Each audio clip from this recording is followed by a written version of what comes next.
questions.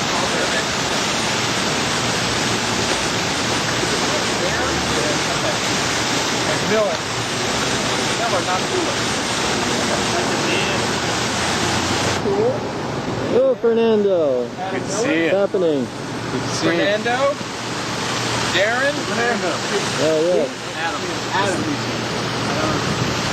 And Bav. Good to see you. We're just getting started here.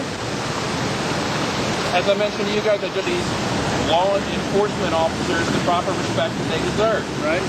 I think that's a real Jim's problem. talking about Julian Heitman's arrest in New York. If you see something out there that you August don't 4th. appreciate or agree with, I mean, tell them. I mean, you have that right, you know? Let them know what you think of police or men with badges doing harm to your friends and family in your area.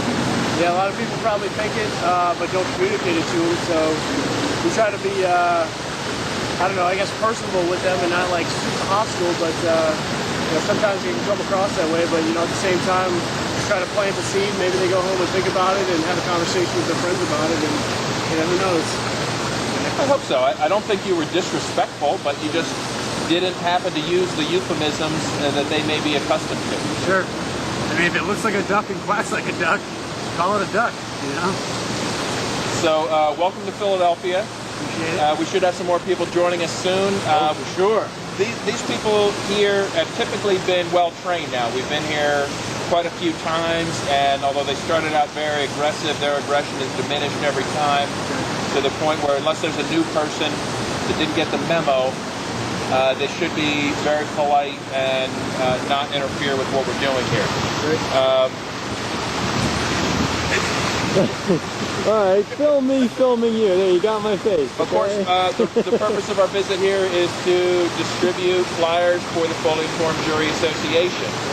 And for anyone not familiar with those, we'll have a link posted with this.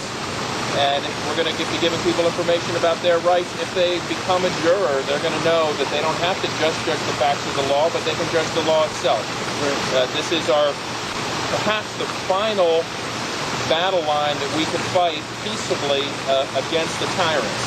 It's our last line of defense, and it's an easy way for individual citizens to just say, hell no, we're not going along with that. It's also cheaper and quicker than going through the legislative. Thank you. I'm with you. Sober too. Process. So, you know, we don't have to pay a bunch of bureaucrats and initiate, you know, get your guy into office to vote it in and sign a bunch of bills and tedious process. Which will never happen anyway. Right, which most likely doesn't happen anyways. This can be done one time, does it, call it a day. I mean, what are the odds of regular people being able to match the political contributions of the prison industry? Right. The prison builders, the healthcare providers, the snack providers, the barbed wire fence people. I mean, this is such a huge industry that has our politicians in their pocket, and we know that. So we're not going to compete with that, but this is a beautiful end run around it. Fernando, what do you think about that? I think it's an important responsibility that we all have. That one of the projects I'm involved with is the Love Police. I stand with FIJA for sure, but the Love Police is an organization that is still growing, but it is a forceful and yet peaceful movement to protect and defend activists' right, journalists' rights to stand and bear witness, for folks to not have to go to prison for handing out information. True, to top that off. So the Philadelphia Love Police, the city of brotherly love, is a new organization that is taking some influence from others, you know, the G20 protesters, and you know, paying attention to what's going on, but working as a peace militia, if you will. And it's called the Love Police because what we're here to do, and there's so many ways that you can deconstruct that concept. We are here to love the police and federal marshals and those men and women that stand and do what they're supposed to do, serve the public, but we also reserve the right to stand and bear witness to these civil servants in the commission of their civil servitude. So, standing on many things, natural law above all else, but as it is embodied in the Declaration of Independence and the Constitution of the United States, focusing in particular on the First Amendment from my perspective. But the Love Police is something, it's guardian angels for the activist community. And one of the things that's different about Love Police is that it is something that is linking and going to continue to expand to link all different political ideologies. Linking them, not intermingling to a point where they homogenize, but the point is that a lot of activists are involved in whatever it is their activism is. Animal rights or gun rights or fill in the blank. Pro-life, pro-choice.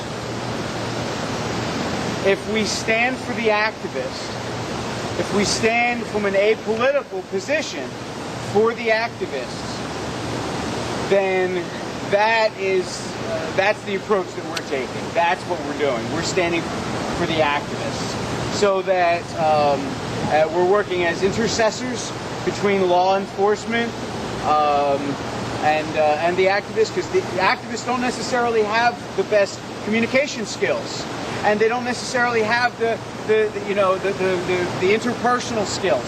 So working, understanding what the law is and how to assert your sovereignty in an intelligible way. That's what we're working on. Awesome. Philadelphia Love Police. So they bring the aggression, you bring the love. We bring the love, because it's all about the love. Whether it's the Second Amendment or whether it's right to life or right to choice, people are motivated in everything that they do for love. This Constitution was we the people. It's all about love. It's us. We're social creatures. We have our families. We are daughters and sons. We have daughters and sons, brothers, sisters, all. And the control network that is coming down is very much in it's coming from so many different angles, from marketing and big pharma, and its true influence on the neuro makeup of the people. Media and the way it's controlled, and now there's this clamping down police state. There's the free speech zones. You may have what you say over there, and we'll be doing our business over. But no, there's your space, no problem. Bullshit. Kudos.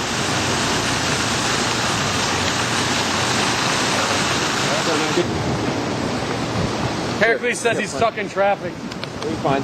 But I just told, he said, who built these roads? I said, road socialists. Of course they're distorted. It's so quiet. Say VHS on it. Yes, it does. Libertarians still don't question, we don't advocate for a free market in roads. We call them road socialists. Indeed. What else would you call them? Yeah. In New York, I was putting the LOC shit in.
Hey, what's up with Jim?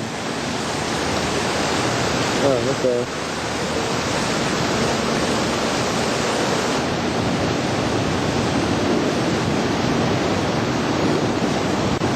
How you doing, sir?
I guess we got Adam filming me, filming him. Oh, I stand corrected. Adam just smacked me in the back of the head and said, "Hey, that's Pete." So there's Pete filming me, filming him.